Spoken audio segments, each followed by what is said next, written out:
I used to think that my life was perfect. I lived in a neat apartment, went to college, and interned at one of the most prestigious firms in the city. My boyfriend Lucas was the king of parties. I was enjoying my life, and I often went to cool parties with him. One day, I was lying on the beach when I saw something funny. An obnoxious kid was acting up and getting on his mother's nerves. "Sweetie, dig me out. My nose itches." Nope.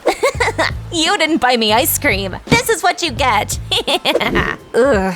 That's when I decided I didn't want to have children. Thanks, but no thanks. However, in just a few days, my perfect life was turned upside down. It all began when my cousin Maggie came over without any warning. She was a few years older than me. To be honest, we hadn't talked in a while. Imagine my surprise when I found out that Maggie had a daughter. "Jacqueline, darling, meet my angel Candy." A little girl came out from behind my cousin and stared at me with innocent eyes. Do you have any lollipops? Lollipops are bad for your teeth and figure, baby. I offered her carrots and asked Maggie why she'd came. "I really need to leave for a week for work. Could you watch over Candy?" "What? Of course not. I'm not good with children." My cousin scowled at me and reminded me that I owed her. After all, I was raised by her mother. Oh, yeah, I guess I forgot to tell you. My parents died when I was very young. I grew up with Maggie and her mom. My aunt was incredibly demanding and grumpy. We didn't get along. However, she had an even worse relationship with her daughter. That's why Maggie left home when she was 16 and hadn't talked to her mother since. To be honest, I didn't visit my gloomy aunt all that often either. "Jacqueline, we're family. Help me out." I sighed and agreed. Maggie immediately left. Then I saw that Candy had found lipstick in my purse and was drawing on the wallpaper. Look, it's you. Do you like it? Oh my god.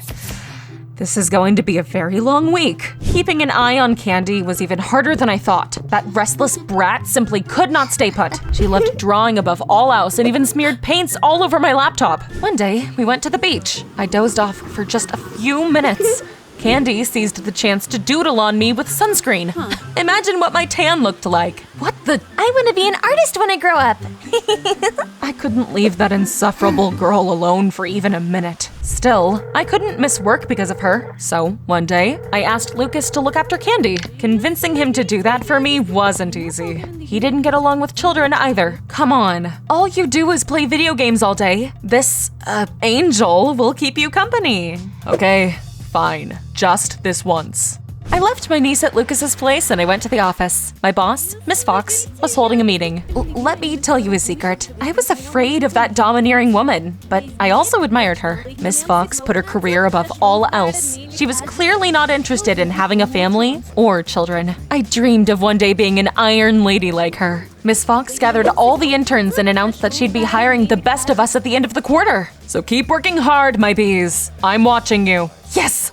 I couldn't miss that chance. Hopefully, Candy wouldn't distract me much. After work, I went to Lucas's to pick up my niece. My heart sank when I walked in. My boyfriend was sitting at the computer in headphones and had no idea what was happening behind his back. Candy had found a pair of scissors and was now running after the cat with them. Kitty, kitty, I'll make you pretty. Stop! What are you doing? I don't want to be an artist anymore. I'm gonna be a hairdresser. I snatched the scissors out of her hands and I scolded Lucas. What if Candy got hurt? Watch her yourself if you're so smart. Great. The next day, I had to go to college and then finish a project for work. So I decided to drop Candy off at my aunt's. After all, she was Candy's grandmother, even though she hadn't talked to Maggie in a while. I'm too old to be looking after children. My aunt grumbled, but eventually agreed to watch over Candy as long as I picked her up after work.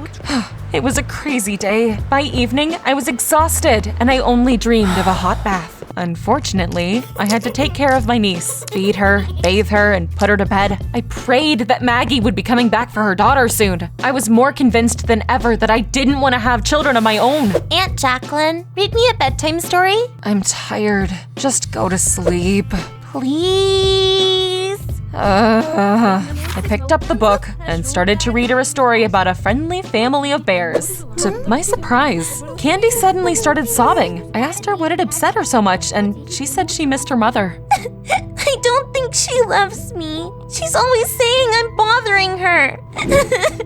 I was shocked by what I heard. How could Maggie treat her own child like that? Besides, it turned out Candy had never known her father. He'd left right after she was born. That's when I melted.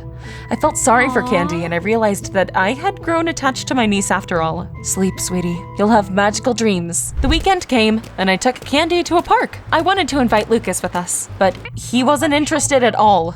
Why would I hang out with snotty kids when I could be partying? I realized my boyfriend was only ever around when I was doing something fun. Candy and I were playing on the playground and everything was going fine until my niece suddenly stumbled, fell, and started crying. I felt really lost because I didn't know how to comfort kids. All of a sudden, a tall and handsome guy came up to us. It only took him a couple of seconds to cheer Candy up. I'm a magician who turns little girls' tears into candies.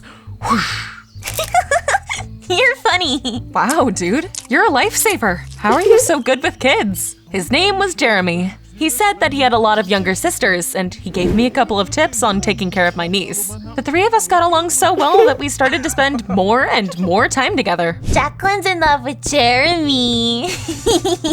Oh, you little squirrel. Tickle attack. A week passed like that. It was an interesting experience. I had to spend a lot of time working on my project to get the job of my dreams. So I kept waiting for Maggie to pick up Candy. However, my cousin was nowhere to be found and didn't even answer her phone. That was weird. Jacqueline, when will Mom be back? I would like to know that too, sweetie. I couldn't watch over Candy anymore, so I tried to ask my aunt where my cousin lived. I don't know where my wayward daughter is. Damn, it was a dead end. Then I asked Lucas for help, but he disappointed me yet again. As soon as that girl appeared, he started acting like a boring adult. I liked you when you were a party girl more. Wow, he dumped me. Can you believe that? For some reason, I wasn't all that upset. After all, I had realized that Lucas was immature and unreliable. When I lost all hope of finding Maggie, Jeremy called me. I felt that you were sad. Are you all right? I told him about my troubles. Jeremy said that his uncle worked for the police, and he could help me find Maggie's new address. He really was a lifesaver. I headed to that address with Candy and Jeremy. Strangely enough, Maggie greeted us very indifferently. Oh, it's you.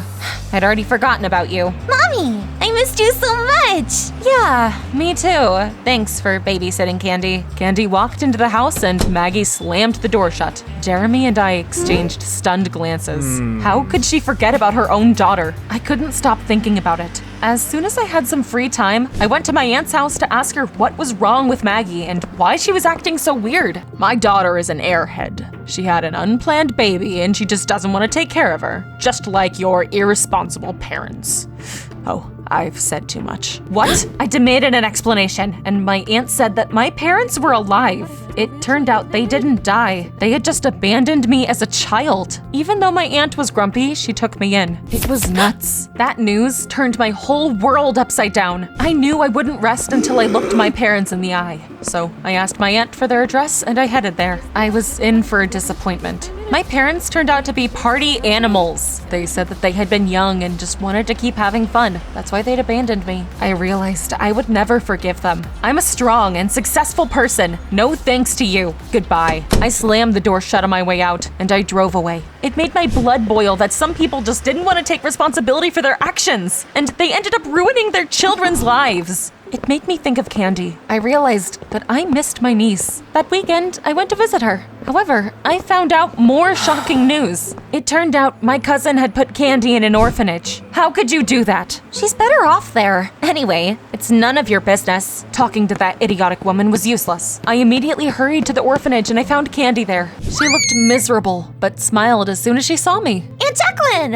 I knew you'd come. I don't like it here. Don't worry, honey. I'll take you in. I talked to the director of the orphanage. To my surprise, they didn't just let me take Candy home. Adoption was apparently a very long and complicated process. However, I just couldn't leave my niece there, and I didn't want her to cry. So I did something reckless but noble. First, I distracted the security guard. Hey, look! There's a pig running around! What? Where? As soon as he ran away, I took Candy's hand and we snuck out of the building. There's no one there, you tricked me! Hey, stop! Where are you going? Damn it, he ran after us and we hid around the corner. We were in big trouble.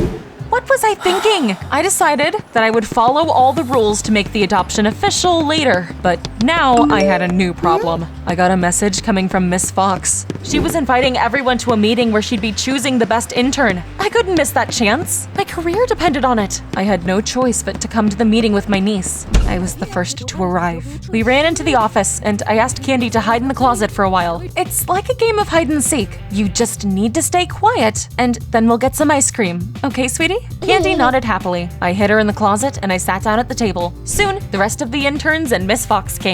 She looked at us like a strict teacher. My palms were sweating. One of the interns was so stressed they started to hiccup. We all waited with bated breath for the boss's decision. The best intern is… And then, a child's voice came from the closet.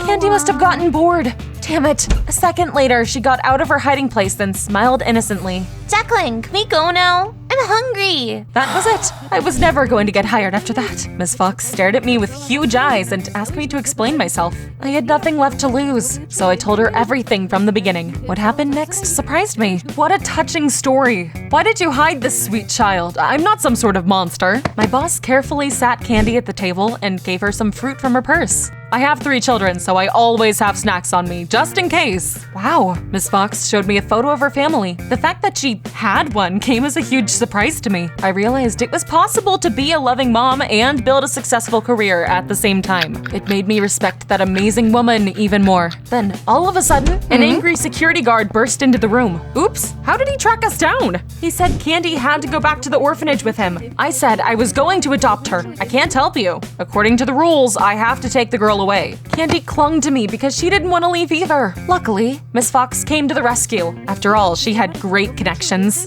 She made a couple of calls, and I was allowed to take my niece home while the documents were being prepared. How can I thank you? Just be a good example for this adorable baby. I promise. Soon, all the documents were ready, and I became Candy's legal guardian. It was time to decorate her new room. I don't like this wallpaper. It's boring. Here's my lipstick. You can draw whatever you want. Yay! I want to be a designer! All of a sudden, Miss Fox called me and sternly asked me where I was. What do you mean? I picked you out of all the other interns. Get to work as soon as you can get Candy into kindergarten. Words can't describe how happy I was.